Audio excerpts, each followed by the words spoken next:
E aí, tudo certo? Hoje a gente vai mergulhar numa descoberta simplesmente fascinante que saiu de um seminário de matemática lá em 1966. É uma daquelas histórias que bagunça a nossa ideia mais básica do que é uma forma e nos joga no universo de objetos que são ao mesmo tempo bizarros e maravilhosos. Bom, vamos nessa. Tudo começa com essa frase aqui de um artigo do matemático Friedrich Hirzebruch. Ele estava descrevendo um trabalho de outro cara, o Egbert Briscorn, que tinha encontrado um objeto matemático que parecia ser duas coisas opostas ao mesmo tempo. De um lado, ele tinha um ponto singular isolado, que é basicamente uma falha, uma imperfeição. Mas do outro lado, era uma variedade topológica, o que, traduzindo, significa que era perfeitamente liso, contínuo. E aí que o negócio fica doido. Essa é a pergunta que deixou os matemáticos da época de cabelo em pé.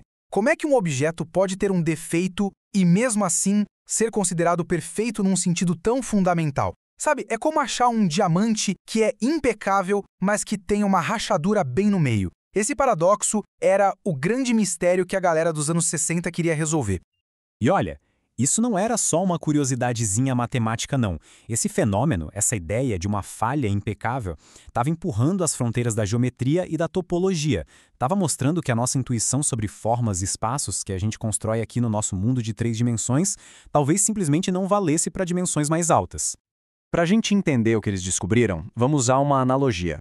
Pensa numa esfera. A gente logo imagina uma bola de bilhar, perfeitinha, lisa. Essa é a esfera padrão. Agora, o que os matemáticos acharam foram os objetos chamados esferas exóticas. Topologicamente, elas são idênticas à nossa bola de bilhar. Dá para esticar, moldar, e elas viram uma esfera normal, sem rasgar nem nada.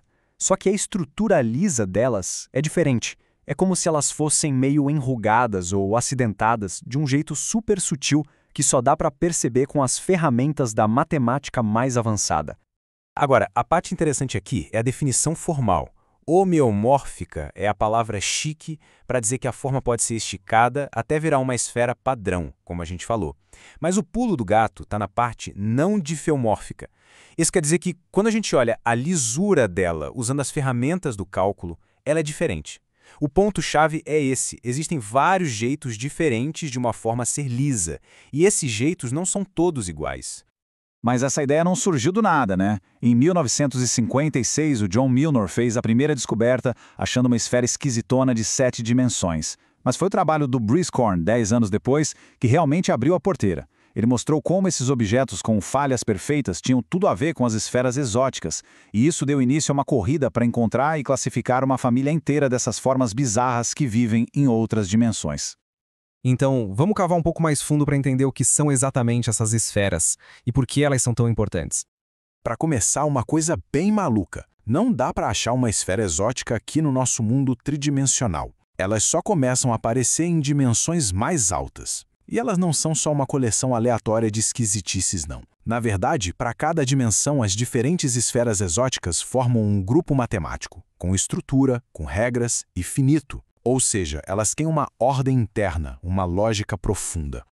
Até aqui, a história parecia ser só sobre geometria abstrata de alta dimensão, certo? Mas como acontece direto na matemática, uma conexão com um campo totalmente diferente estava prestes a explodir.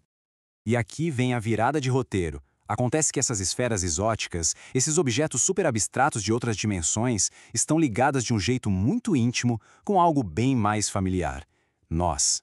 Sim, isso mesmo, nós. Tipo o emaranhado que dá no cadarço do tênis. E não é uma viagem, não. A própria fonte que a gente está analisando, o artigo do seminário, tem uma seção inteira dedicada a essa conexão. Isso não é uma coincidência. É uma ponte fundamental entre dois mundos da matemática que, à primeira vista, não tem nada a ver um com o outro. Tá, mas como é que essa mágica funciona? Conceitualmente, é um processo de 3 passos. Primeiro, os matemáticos pegam a ideia de um nó, só que não em 3, mas em dimensões mais altas. Depois, eles constroem uma estrutura geométrica complexa, uma variedade em volta desse nó. E o mais incrível é que a fronteira, a casca dessa variedade, acaba sendo uma esfera exótica.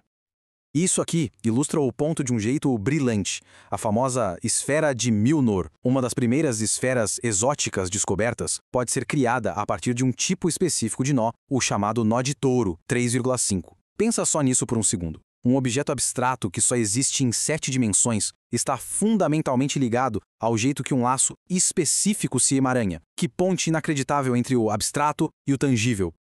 E essa conexão entre esferas e nós não é um caso isolado, um acidente de percurso.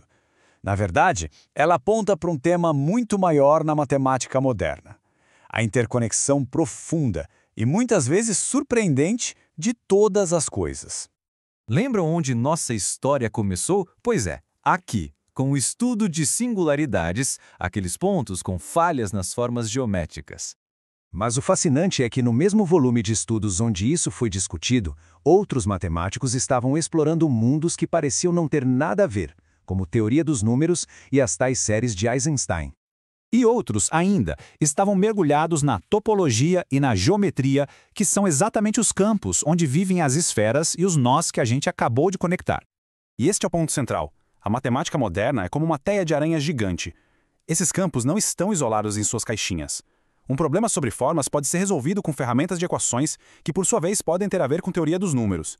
A grande busca por essas conexões, por uma estrutura unificadora que mostre como todas essas ideias se encaixam no final.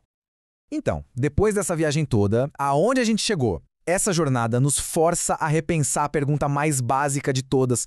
Vamos só relembrar o caminho que a gente fez. Começamos com um paradoxo, uma forma que tinha uma falha, mas era perfeita. Isso nos levou para o conceito alucinante das esferas exóticas. E no final a gente descobriu uma ligação surpreendente entre essas esferas abstratas e os nós de alta dimensão. E a grande lição que fica é esta: as ideias simples que a gente tem sobre o que é uma forma ou uma esfera, baseadas na nossa experiência do dia a dia, são só a pontinha do iceberg. No universo da matemática superior, esses conceitos se tornam incrivelmente ricos, complexos e, vamos ser sinceros, muito estranhos. Isso nos deixa com uma pergunta no ar para a gente ficar pensando.